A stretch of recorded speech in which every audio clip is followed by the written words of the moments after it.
안녕하세요. 오늘도 사연 살롱을 찾아주셔서 감사합니다.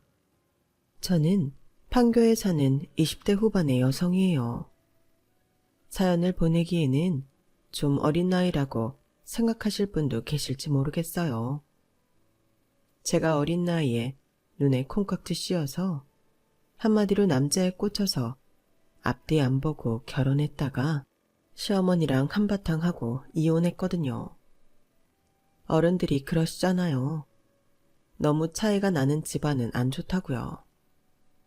저는 그런 말들이 전부 진부하고 구식이라고만 생각했는데 비슷한 처지인 사람들끼리 더 편한 건 맞다고 봐요. 제가 경험자니까요. 진짜 극한 체험을 한 기분이에요. 시어머니의 뻔뻔하고 최소한의 도리도 없는 모습에는 정말 학을 뗐거든요. 그럼 바로 제 이야기 본격적으로 시작할게요. 저는 대학 졸업하자마자 회사에 들어가 직장 생활을 했어요. 또래들보다 좀 빠르게 사회생활을 한 셈이에요. 회사가 끝나고 나서는 독서 모임이며 영화 관람 모임, 외국어 모임, 여행 모임 등등을 번갈아 참석하며 나름 바쁘게 지냈죠. 그러다가 영화 관람 모임에서 남편을 만나 사귀게 되었어요. 남편은 저보다 4살이 많았고 저희 회사랑 멀지 않은 곳에 직장을 다니고 있었어요. 하지만 회사를 막 들어가서 저와 마찬가지로 직장인 1년 차였죠. 남편의 부드러워 보이는 인상이 저 어릴 적 좋아하던 배우와 이미지가 비슷해서 제가 무작정 좋아했었네요. 저는 엄마가 고등학교 때 돌아가시고 아빠와 둘이 살고 있었어요. 아래로 여동생이 한 명 있는데 외국 유학을 가서 해외에 있었고요. 남편 집안과 저희 집안은 경제적으로 많은 차이가 났어요. 원래 증조할아버지가 예전 만석군 소리 들을 만큼 지방의 한 지역을 다 갖고 계셨다가 할아버지가 물려받으시고는 서울로 이전하시면서 여기저기 부동산 투자를 잘 하셨다고 해요. 그걸 아빠가 그대로 물려받으시면서 골프 리조트 사업하고 강남과 강북에 고급 빌라들만 지어 직접 분양을 하셨고요. 아빠는 어릴 때부터 할아버지 옆에서 보고 배우셔서 그런지 언제 어디에 투자하고 어디에 뭘 지어야 할지 잘 아시더라고요. 돈에 관한 감각이 발달하신 건지 주식 투자도 잘 하셔서 할아버지 때보다 재산을 더 많이 불려놓으셨어요. 아빠가 삼형제 중 둘째인데 큰아버지, 작은아버지랑 같이 재산을 물려받으셨는데도 아빠가 제일 사업을 크게 키우셨어요. 그 덕을 저와 여동생이 아주 톡톡히 보며 살았고요. 아빠는 저희한테 항상 이렇게 말씀하셨어요. 지혜미네, 너희 우리가 부자인 걸 당연하다거나 우리가 잘해서라고 생각하지 마라. 우리는 단지 운이 좋은 거야. 그러니 그만큼 어려운 사람들한테 돌려줘야 하는 법이야. 돈 가지고 사람 판단하거나 차별해서도 안 돼. 아빠의 가르침 덕에 저와 여동생은 어릴 때부터 어린이 재단이나 유기견, 유기묘 단체에 기부도 하고 친구들 사이에서도 돈 가지고 티내지 않으며 원만히 잘 어울리고 살았어요.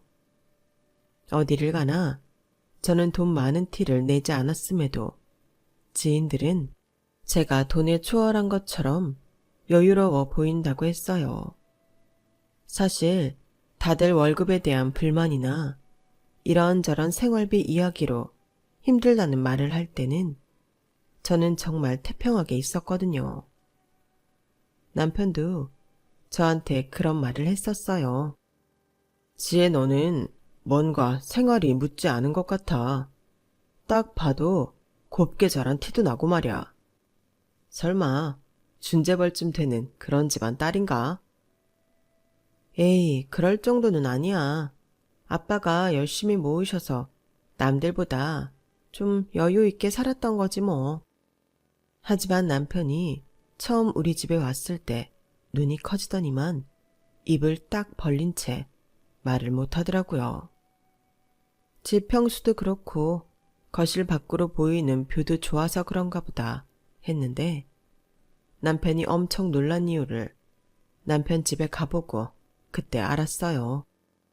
남편 집은 제가 가보았던 친구들 집보다도 소박했어요. 시어머니 혼자 남편하고 시누이 키운다고 절약하며 살았다길래 그런가 보다만 했죠. 그리고 무슨 이유에서인지 남편은 자기 아버지에 대해서는 말을 잘 못했어요. 어머님이 아버님은 일 때문에 해외에 떨어져 사신다고 하셨는데 결혼식 때는 오실 수 있는 거야? 아마 못 오실 거야. 미안한데 그건 내가 차차 이야기하면 안 될까? 실은 엄마가 지금은 말하지 말아달라고 하시네. 왜? 혹시 무슨 안 좋은 일에 연관되신 거야? 돌아가신 건 아니라며. 오빠가 그렇게 말하니 더 궁금하긴 하다. 나쁜 일 하신 건 절대 아니고 진짜 나중에 얘기해 줄게. 지금은 좀만 참아주라. 남편이 하도 간곡히 부탁을 해서 저는 더 이상 묻지 않았어요. 나쁜 일이 아니라는 것도 사실인 것 같았고요. 나중에 알게 된 거지만 시아버지는 시어머니한테 질려서 나가버린 거였어요. 이혼도 해주지 않는 시어머니 때문에 엄청난 진흙탕 싸움 끝에 법정 이혼을 하셨다고 해요. 그 후로는 연락도 잘 안 한다는 걸 저 이혼 무렵에 알았네요. 그런데 아빠는 저한테 꼭 남편하고 결혼해야겠냐고 물으셨어요. 왜? 오빠네 집이 너무 평범해서 그런 거야? 아빠 전에는 우리한테 사람 돈 보고 판단하지 말라고 했잖아. 그런 걸로 차별하면 안 된다고 했으면서 뭐가 마음에 안 드는 건데? 뭐라 딱 집어 말할 수는 없는데 네 시어머니 자리가 보통 아니게 생겨서 그래. 아빠는 그래도 집 짓고 리조트도 하면서 많은 사람을 만나봤잖니. 반은 관상장이 다 됐다. 아빠도 참 그런 거 선입견 아니야? 그리고 내가 오빠랑 살지 시어머니랑 사나. 아빠 반대하는 이유가 그거면 나는 납득 안 되는데? 당시 저는 남편한테 꽂혀서 좀 제정신이 아니었던 것 같아요. 왜 사랑에 빠지는 도파민 분비도 뇌에 중독 도파민 나오는 데랑 같은 데라고 하잖아요. 제 경우가 딱 그랬지 않나 싶어요. 그럼 아빠 재산이 어느 정도인지 그런 건 자세히 말하지 마라. 어차피 네 남자친구가 집에 와봐서 어느 정도 살 거라 예상은 하겠지만 우리 집 자산이 얼마인지 알려지는 건 좀 내키지 않는구나. 아빠는 아무래도 시어머니가 신경 쓰였던 모양이었어요. 저는 그런 말씀까지 반박할 수는 없어서 알겠다고 했어요. 사실 제 속내는 저희가 남편 집에 비해 꽤 재산이 있다는 걸 알면 남편이 너무 열등감에 빠질까봐 말하지 않으려고 했던 거였고요. 안 그래도 남편이 제가 시댁 인사를 다녀온 뒤부터 자꾸 제가 자기랑 시댁을 어떻게 생각하는지 물어봤어요. 지혜 니네 생각보다 너무 잘 사는 것 같아. 그에 비해 우리 집은 너무 초라해서 장인어른 보시기에도 안 좋을 것 같네. 우리 결혼에 대해 뭐라고 안 하셔? 뭘 뭐라고 하셔. 그냥 둘이 잘 살라고 하시지. 그런 거 없으니까 너무 걱정하지 마. 남편의 열등감은 그것뿐만이 아니었어요. 남편이 워낙 여유가 없다고 해서 신혼집을 제 앞으로 된 아파트로 하자고 했어요. 남편은 짐을 덜었다며 좋아했지만 얼마 안 가 또 마음 안 좋다며 속을 털어놓더라고요. 엄마가 우리 신혼집이 더 좋은 걸 보시면 마음 안 좋으실 거야. 실은 그래서 내가 엄마 좀 좋은 아파트로 옮겨드리려고 돈 열심히 모으긴 하는데 언제가 될지. 1년 내로 하려고는 해. 그동안은 내가 마음이 편치 않을 것 같아. 엄마랑 연정이는 낡고 좁은 데서 지내는데 나만 좋은 데서 살잖아. 돈은 대출 받아도 모자라? 어느 정도 예상하는데 그래? 뭐 대단한 집은 아니어도 난 부끄럽지는 않을 집이었으면 좋겠어서. 내가 몇 달 전까지 좀 바빴잖아. 그때는 야근도 하고 다른 사람들 프로젝트 기획서도 대신 써주고 내 팀 일도 죽어라 해서 인센티브도 빡세게 받고 대리운전도 하고 그러느라 시간이 좀 없었거든. 저는 제가 도와줘야 하나 고민이 됐어요. 저한테는 남편이 생각하는 정도의 아파트 사는데 보탤 돈은 있었거든요. 그런데 며칠 후 남편이 밝은 표정으로 와서 이러더라고요. 나 코인으로 갈아탔어. 회사 동기가 진짜 알짜 정보만 알려주거든. 그 친구가 꽤 괜찮은 코인 알려줬는데 지금도 이게 몇 배가 된 건지. 그놈 덕에 우리 신혼여행 다녀와서 딱 엄마 집 옮겨줄 수 있을 것 같아. 타이밍도 진짜 좋지 않아? 코인? 그거 좀 불안한 거 아니야? 차라리 주식을 하지. 주식보다 요새는 코인이래. 걱정 마. 그 친구가 틀리는 법은 절대 없거든. 나 전에 목돈 필요했을 때도 그 친구 말 듣고 투자해서 돈 마련한 적 있어. 아무리 그렇다고 해도 저는 어째 불안하더라고요. 그리고 제 불길한 예감이 딱 맞아 떨어졌는데요. 저희 결혼 이틀 전에 남편은 코인이 바닥을 친 걸 알고는 완전 상심해서 이러지도 저러지도 못했어요. 어떻게 이런 일이. 진짜 완전 잘 될 줄 알았는데. 아니, 우리 신혼여행 갔다 오면 시댁 아파트 옮긴댔잖아. 그럼 지금쯤 돈 빼놨어야지. 그냥 두고 있었어?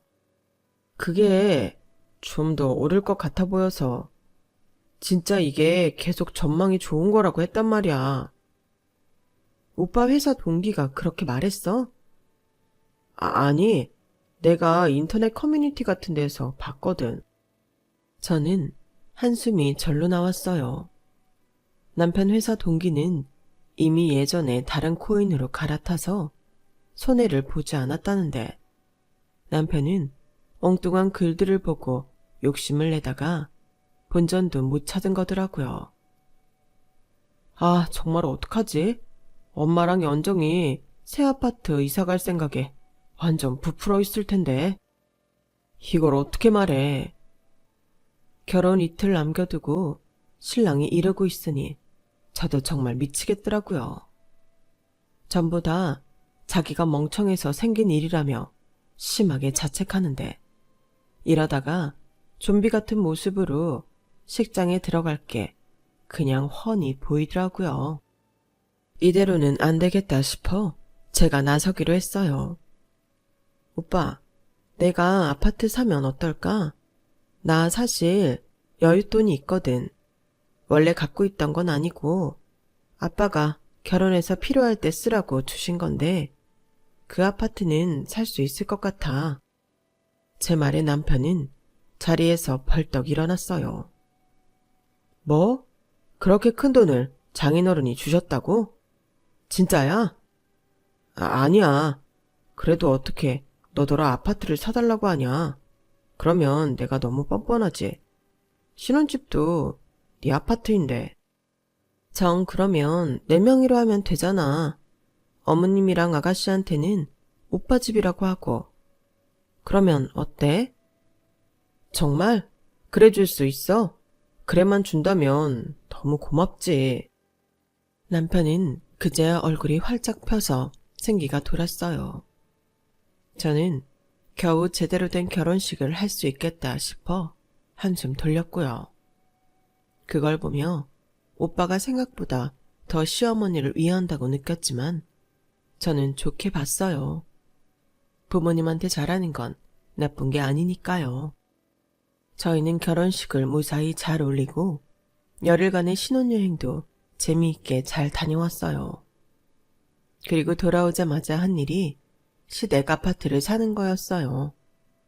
아파트는 전부터 남편이 받은 거였고 그때 계약금 얼마간 걸어둔 게 있어서 가서 계약서에 사인하고 입금만 하면 되는 거였지만 제 명의로 다시 해야 됐기 때문에 일이 조금 복잡하게 돌아가긴 했어요. 그래도 저희가 결혼했고 부부다 이런 거 다 증명하고 계약서 다시 쓰면서 남편이 얼마간 걸어둔 계약금은 제 돈으로 남편한테 줬어요. 신혼여행 가서도 용돈 없어서 전전긍긍하고 뭐 하나 살 때도 한참 망설이는 게 너무 안 됐더라고요. 정말 고맙다, 지혜야. 네가 계약금까지 싹 해줄 줄은 몰랐는데 네 덕에 나도 여유 좀 갖고 살 수 있겠다. 그리고 정말 우리 엄마랑 연정이한테는 내 명의라고 할 거지? 꼭 그렇게 해줘. 안 그래도 우리 집이 기우는 거 신경 쓰시는데 집까지 네 돈으로 샀다고 하면 자존심 상하실 거야. 걱정하지 마. 내가 먼저 오빠 거라고 한다고 했잖아. 어머니나 아가씨가 계약서만 안 보시면 되는 건데 뭐. 시어머니는 자가로 그것도 지금보다 더 좋은 아파트로 이사를 간다며 아주 신이 났더라고요. 사실 전에 살던 아파트는 정말 오래되기도 했는데 그걸 또 전세도 아닌 월세로 살고 있었다고 해요. 시어머니는 이삿날 너무 좋아서 어쩔 줄 몰라 하더라고요. 그런데 저를 대하시는 건 정말 섭섭하다는 말이 절로 나올 정도였어요. 아무리 사돈이 잘 살면 뭐해. 그런다고 우리 집을 하나 사주기랬어. 뭐했어. 어쨌든 기댈 때는 집 핏줄밖에 없는 거야. 이렇게 준호가 우리 집까지 사주는 동안 넌 뭘 했니? 그 찰난 신혼집 네 거라고 너무 다른 거에 무심한 거 아니야? 네가 돈 많은 집 딸인 거 알겠는데 그걸로 우리 무시하는 건 싫다. 그리고 너 바깥 사돈한테 우리 준호 말 좀 잘 해다오. 결혼식 때 보니까 네 아버지 손님들 잘 사는 사람 많은 것 같더라. 화환도 무슨 대표 이런 건 거 많이 오고. 니네가 그만큼 돈이 있다는 거 아니겠어? 그러면 우리 준호한테 신용카드 하나쯤은 만들어 주실 수 있잖아. 기왕이면 한도 없는 블랙, 뭐 그런 거 말이야. 잘 사는 사돈도서 좋다는 게 뭐냐? 그런 덕이라도 봐야지. 우리 준호가 집안이 평범한 거 말고는 다 너무 괜찮잖아. 애 잘생겼지, 키도 크지, 성격도 좋지. 너도 그래서 우리 준호 좋다고 결혼한 거잖아. 이 정도로 괜찮은 사위 얻으셨으면 그런 거 하나쯤 해주실 배포는 있어야 말이지. 시어머니가 너무 대놓고 우리 아빠한테 뭘 해달라고 하니 저는 말문이 막혔어요. 어쩌면 아빠가 시어머니를 평가한 게 맞을지도 모르겠다는 생각이 들었어요. 저는 그때 되도록 오랫동안 친정재산에 대해서는 정확히 말하지 말아야겠다고 다짐했네요. 그 후로도 시어머니는 노골적으로 저한테 뭘 해달라고 하시더군요. 언젠가는 시어머니가 충분히 할 수 있는 장 보는 것까지 제 카드로 내달라는데 솔직히 열받더군요. 그때는 정말 그 아파트 남편이 산 거 아니고 내가 샀고 내 명의라는 말이 목구멍까지 올라오더라고요. 그래도 내 남편 체면을 생각해서 꾹 참았죠. 또 시어머니 성격을 보니 제 아파트라고 하면 그걸 갖고 유세 떠는 거냐며 적반하장으로 나올 게 뻔해서 말 안 하기도 했고요. 그런데 점입가경이라고 시어머니는 갈수록 더 했어요. 예, 바깥사돈 발 넓으신데 우리 연정이 어디 취직 좀 시켜달라고 하면 안 되겠니? 네가 말 좀 잘 해봐. 아가씨 취직이요? 아가씨 카페 나가시잖아요. 시집 잘 가려면 카페 갖고 되겠어? 번듯한 직장 다녀야 그래도 좀 짭짤한 사위 얻을 거 아니냐. 돈도 되고 말이야. 시어머니는 사위 얻는 걸 무슨 장사처럼 말하더라고요. 그걸 보고 저를 어떻게 생각할지도 알겠더군요. 저희 아빠가 어떻게 아가씨 취직을 시켜주시겠어요? 아가씨가 원하시는 일 자격증 따서 하시면 될 것 같은데요. 그러려면 시간이 많이 걸리잖아. 네 신우다. 신경 좀 써. 아니 자식이 돼가지고 아빠한테 그런 거 하나 말을 못해? 너도 참 어떻게 그렇게 꽉 막혔니? 말하는 게 정말 이상하지 않나요? 저한테 신우 취직 자리를 맡겨놓은 것처럼 구는 것도 그렇고 아빠가 무슨 자기네 책임져야 되는 사람인 양 말하는 것도요. 아가씨는 학교 다닐 때도 자기 하고 싶은 일 아니면 안 했다고 하더라고요. 대학도 겨우 시어머니가 머리 짜내서 무슨 특별 전형으로 잘 알려지지 않은 데에 넣었는데 그마저도 학점을 제대로 못 받아 유급하고 난리도 아니었대요. 지금 카페 알바도 친구가 소개시켜줘서 겨우 다닌다는데 제가 그런 사람을 어떻게 다른 사람한테 추천할 수 있겠어요. 하지만 시어머니는 신우일 아니면 자기네 카드 하나라도 만들어 달라며 레파토리를 돌려가며 저를 괴롭혔어요. 남편도 말린다고 말리는 것 같기는 했는데 전혀 효과가 없었고요. 그러던 어느 날 저한테 청천벽력 같은 소식이 전해졌어요. 비가 많이 오던 날이라 잊혀지지도 않아요. 갑자기 핸드폰에 대학병원 응급실이라고 뜨며 전화가 걸려왔어요. 박지혜 씨 핸드폰이죠? 박성훈 씨가 아버님 맞으시고요. 네, 무슨 일이세요? 왜 그러시는데요? 아버지께서 교통사고로 여기로 이송되셔서 긴급수술 들어가셨어요. 빨리 와주셔야 될 것 같아요. 상황이 좋지 않습니다.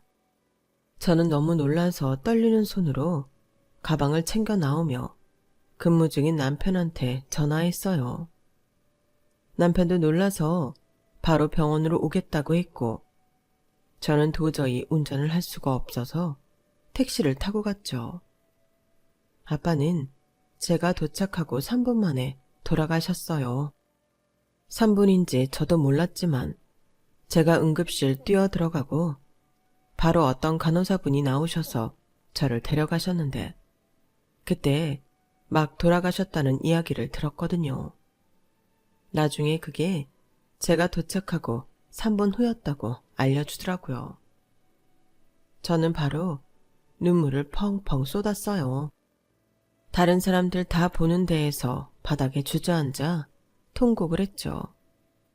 어떤 말도 생각나지 않았고 세상이 진짜 제 앞에서 무너져 내렸어요. 나중에 도착한 남편이 자초지종을 들었고요. 빗길에 과속운전을 하던 트럭이 중앙선을 넘으면서 발생한 사고였어요. 바로 아버님 앉아 계신 뒷자리를 트럭이 정면으로 받아서 정말 안타깝게 됐습니다. 아빠가 가던 길을 돌이켜 생각해보니 엄마를 모셔둔 납골당 가는 길이었어요. 아빠는 꼭 길이 아니어도 이따금 혼자 엄마를 찾아가곤 했거든요. 아빠, 나랑 같이 가자고 하지. 왜 그랬어? 왜 혼자 가다가 이렇게 훌쩍 가버리고 그래? 빈소에서도 저는 엉엉 울며 정신을 차리지 못했고 해외에서 도착한 여동생과 부둥켜 안고 울기만 했어요. 결혼하고 시어머니한테 시달린다고 짜증이 나서 혼자 시간을 보내고 싶은 날들이 많았어요. 그래서 친정에도 안 가고 혼자 훌쩍 교회에 나갈 때가 많았거든요. 그런 일들이 다 후회가 되더라고요. 이렇게 가실 줄 알았으면 한 번이라도 더 찾아뵀어야 되는데 제가 천하의 불효녀가 된 것만 같았고 아빠가 너무 보고 싶었어요. 그러면서도 오시는 문상객들 받느라 기운이 다 빠지고 있는데 여동생이 잔뜩 화가 난 표정으로 저한테 조용히 말하더군요. 언니, 시어머니란 사람 왜 저래? 형부 붙잡고 계속 웃으면서 얘기하더라고. 웃다니? 무슨 소리야? 혹시 잘못 본 거 아니야? 아니야. 아빠 친구분들도 왜 저러냐며 눈살 찌푸렸다고. 저는 도저히 믿기지가 않아서 고개를 절레절레 흔들었어요. 그러자 여동생이 바깥쪽으로 손가락을 가리키는데 정말 시어머니가 자기 손님하고 밝게 떠들고 있더라고요. 그걸 보고 누가 화가 치밀어 오르지 않겠어요. 안 그래도 맨날 아빠한테 뭐 해내라던 사람이 아빠 돌아가신 장례식장에서 저러고 있으니 울분이 치솟았어요. 시어머니는 제가 오는 줄 모르고 떠들고 있었어요. 아, 정말. 이 양반이 우리 애들한테 선물을 남기고 가셨잖아. 그 많은 돈하며 집이며 누가 쓰겠어? 나랑 애들이 쓰는 거지. 이래서 사돈은 있는 집하고 맺어야 된다니까. 안 그래? 시어머니 지인들은 제가 오는 걸 보고 입을 다물었어요. 어머니, 그게 지금 무슨 말씀이세요? 누가 누구 돈을 써요? 지금 아빠 갑자기 사고로 돌아가셔서 정신없는데 와서 그게 할 말이에요? 저까지 죽는 꼴 보고 싶어서 이러세요. 어떻게 그런 말씀을 하실 수 있어요? 사람이에요? 아니, 얘가 어디서 이렇게 소리를 지르고 그래? 사람들 있는 데서 이게 정말 버르장머리 없이? 내가 뭐 틀린 말 했니? 내가 가신 분 안타깝지 않은 건 아니야. 하지만 산 사람은 현실을 생각해야 되잖아. 우리 연정이도 번듯한 직업 없어도 시집 갈 때 집 하나 있다고 하면 어떤 남자가 싫다고 하겠어? 너도 집으로 우리 준호 잡았잖아. 사람이면 그렇게 말하는 거 아니죠? 사람이면. 뭐? 너 내가 사람도 아니라는 거냐? 참 못돼 먹었네. 못돼 먹은 건 어머니죠. 이러실 거면 가주세요. 우리 아빠 끝까지 존중만 받고 가시게 하고 싶으니까 가시라고요. 제가 화가 나서 씩씩거리자 남편은 말없이 시어머니를 밖으로 데리고 나갔어요. 상황이 정리된 후 남편은 불쾌한 표정으로 이러더라고요. 아무리 그래도 엄마한테 그렇게까지 말을 해야겠어? 네가 힘든 거 이해하는데 그래도 도리는 지키자. 저는 남편 말에 헛웃음밖에 나오지 않았고 경멸하는 눈초리로 남편을 노려봤어요. 그러자 남편은 비겁하게 제 얼굴을 피하더라고요. 저는 남편이고 시댁이고 이대로는 못 살겠다고 장례식 내내 생각하며 돌아가신 아빠한테도 속으로 용서를 빌었어요. 아빠 말씀 한 번만 더 새겨듣고 결혼하지 말았어야 했다고요. 아빠가 사람 보는 눈을 제가 너무 가볍게 여겼다고요. 저는 그 뒤로 남편을 단 한 번 제대로 쳐다보지 않고 납골당까지 갔어요. 남편은 자기가 말 실수했다고 생각했는지 제 눈치를 보더군요. 하지만 여동생도 남편이 저한테 한 말을 들었기에 쌀쌀맞게 대하니 남편은 이러지도 못하고 저러지도 못했어요. 장례식을 마치고 겨우 집에 와서 쉬는데 이번에는 아빠 아파트 관리실에서 전화가 오더군요. 박지혜님이죠? 박성호님 딸이요. 여기 지금 어떤 분이 오셔서 아파트 들어가야겠다고 우기시는데 무슨 일인지 알 수 있을까요? 친정집은 보안이 철저한 곳이라 관리실 직원들이 모르는 얼굴은 마음대로 드나들 수 없었어요. 방문객들도 일일이 확인하고 입주민과 통화 후 들여보냈고요. 이럴 시기에 아빠 집에 누가 들어가겠다고 하는지 몰라서 어리둥절하더군요. 친척 중에도 그럴 사람은 없었거든요. 혹시 큰 집에서 오신 건가 하고 물어봤지만 아니었어요. 웬 여자분이세요? 자기가 사돈이라고 여기서 살기로 했다는데요. 저는 그 순간 말 그대로 뚜껑이 완전히 열렸어요. 전화를 끊고 아빠 집으로 갈 준비를 하면서 남편한테 말했어요. 부들부들 떨리는 걸 겨우 참고서요. 어머니가 우리 아빠 집에서 살겠다고 들여보내달라고 관리실에 강짜를 부리나 본데 이거 어떻게 생각해? 엄마가? 아유, 좀 시간 지나고 나서 하시지. 성격이 급하셔서. 뭐야 그 말은? 시간이 지나고 나면 우리 아빠 집에서 어머니가 살아도 된다는 말이야? 아니 그것보다 어떻게 그걸 그렇게 당연하게 생각하지? 근데 너도 잘 생각해봐. 이제 우리 집안의 어른이라고는 우리 엄마밖에 없는데 장인어른 물려주신 거 우리 엄마가 써도 되는 거잖아. 아, 너 그런 식으로 생각하고 살았구나, 여태까지. 너라니, 너 갈수록 가관이다. 당장 사과해. 앞만 편해도 그렇지. 나 너보다 나이 많아. 나이값도 못하는 게 어디서 어른 대접 받으려고 해. 너 당장 짐 싸. 이 집에서 나가라고. 뭐? 그게 무슨 소리야. 너랑 안 산다고. 이혼이야. 나 진짜 니네 집 구석 지긋지긋해. 내가 왜 이런 대접을 받고 살아야 해? 우리 아빠는 뭐가 아쉬워서 돌아가신 후에도 시집 식구들한테 돈 뜯기고 있어야 되냐고. 당장 나가. 지혜야, 진정해. 너 지금 너무 흥분했어. 흥분 안 하게 생겼어? 내가 너 뭘 믿고 결혼했을까? 내가 너무 어리석었지. 아빠 말씀 듣고 결혼하지 말았어야 해. 너 같은 인간들 두 번 다시 보고 싶지 않으니까 당장 짐 싸. 안 그러면 내가 사람들 불러서 짐 다 옮길 거니까. 그러고 저는 바로 택시를 불러 아빠 아파트로 갔어요. 제 연락을 받은 여동생도 왔더군요. 시어머니는 팔짱을 끼고 거만하게 서서 커다란 이민가방 몇 개를 두고 1층 안내 데스크 앞에 있더라고요.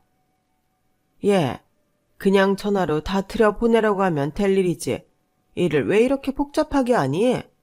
얼른 얘기 좀 잘 해봐. 이봐요, 관리인 총각. 앞으로는 내가 여기 입주민 될 건데 사람 이렇게 홀대하는 거 아니에요?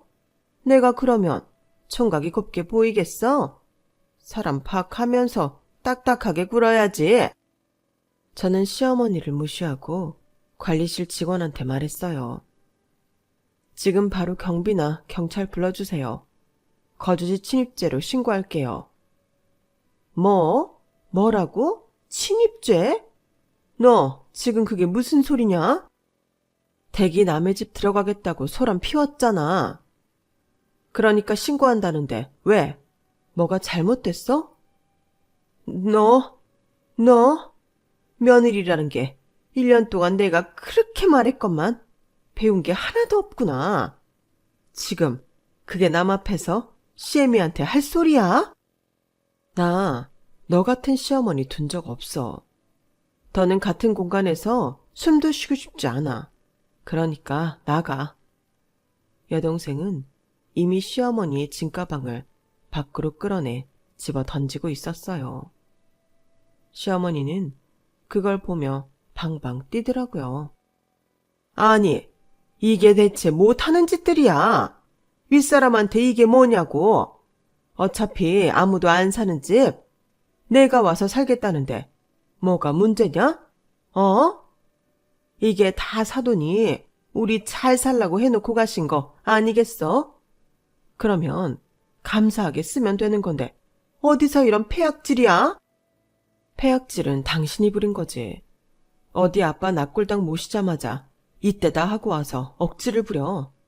나 당신 아들이랑 이혼할 거야. 그러니까 당신 바로 집에 가서 짐부터 빼는 게 좋을걸? 아니, 내 아파트, 내 아들이 사준 집에서 내 짐을 왜 빼냐? 네가 뭔데 내 아들 집까지 마음대로 하겠다는 거야?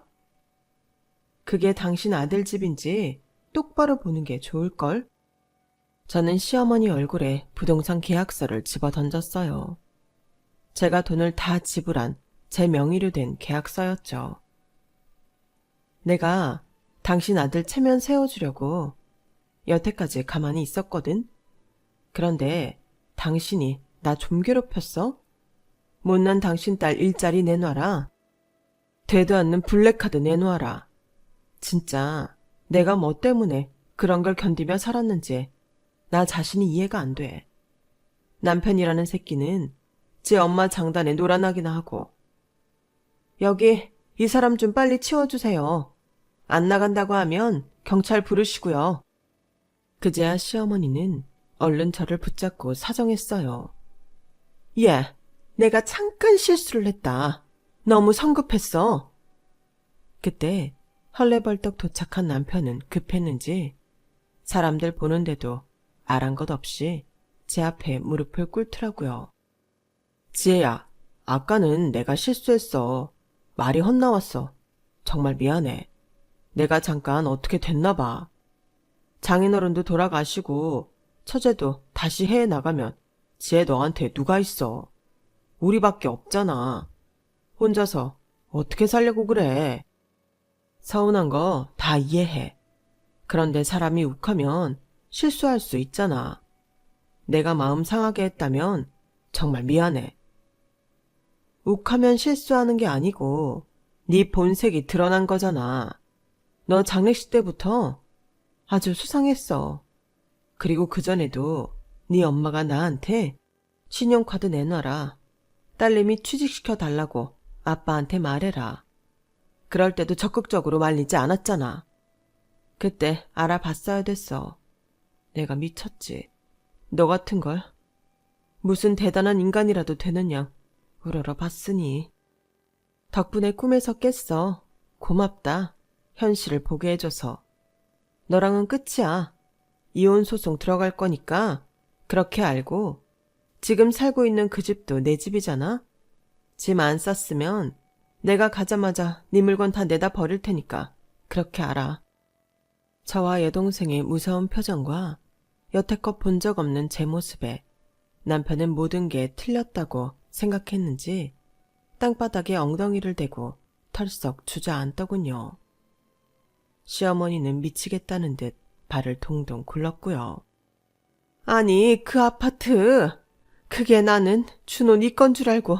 아우, 정말 이게 뭐냐. 귀뜸이라도 해주지 그랬어, 이놈아. 끝까지 자기 잘못을 모르는 시어머니를 보며 저는 진짜 다시는 이 집안과 엮이지 말아야겠다고 맹세했어요.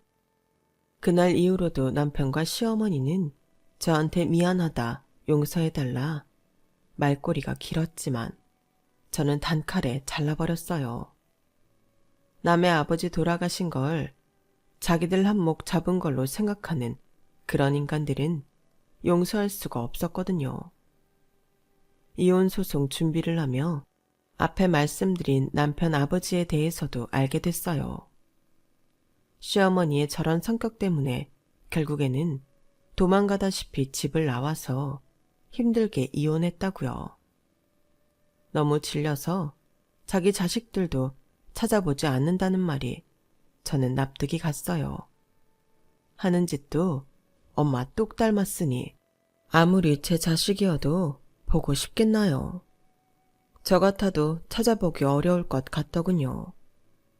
그렇게 저는 1년여의 소송 끝에 이혼을 했고 남편은 저에게 위자료와 정신적 피해 보상까지 줘야 했어요. 저와 여동생은 아빠 유산을 정리하고 여동생도 지금은 한국에 들어와 저와 지내고 있어요. 물론 여동생은 다시 해외에 나갈 생각이라고 하지만 그래도 4년 넘게 제 옆에 있어주는 게 고맙네요. 둘이서 아빠 집에서 서로 의지하며 지내는데 그래도 혼자가 아니어서 그런지 외롭지 않네요. 저는 시댁에 너무 대어서 앞으로 결혼은 안 할지도 모르겠어요. 제 긴 이야기는 여기까지예요. 들어주신 분들 모두 감사드려요. 좋은 인연들과 오늘도 행복하세요. 여러분, 사연 댓글에 응원과 현명한 조언 부탁드려요. 좋아요와 구독은 저에게 큰 힘이 됩니다. 오늘도 좋은 일 가득하세요.